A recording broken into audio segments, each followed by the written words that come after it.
An elderly carpenter wanted to retire from his house building profession. So he went to his employer, the contractor, and tendered his resignation. The employer looked at him and said, I would want to make a request. Could you just build one last house as a personal favor? The carpenter didn't like it. He resorted to poor workmanship and used inferior materials. At the end, he invited his employer to inspect the project, the housing project.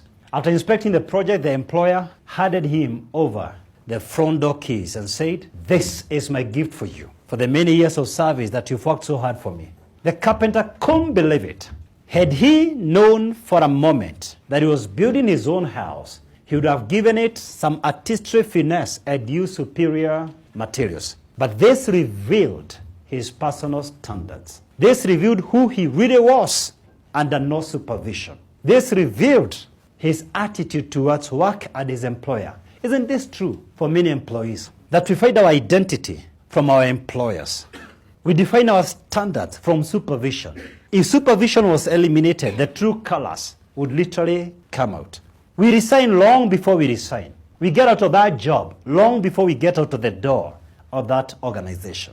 And we still wonder why we are not growing. You see, men and women of great standards, while they are dispensable, they are not replaceable. Once they leave that organization, it will be very difficult for anyone to squarely fit in their shoes.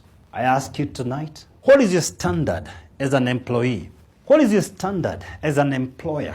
What is your standard as a husband, as a wife, as a friend, as a mentor, as a business partner to someone? What is your standard as an associate? If we gave you our mentorship certificate, what is your standard as a mentor? By what standard do you live?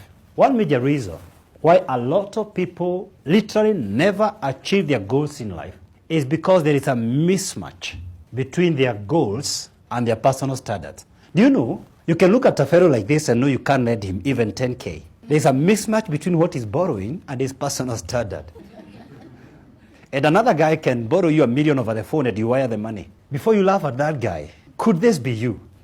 That you're looking for a job and there's a mismatch between the job you're applying for and your personal standard.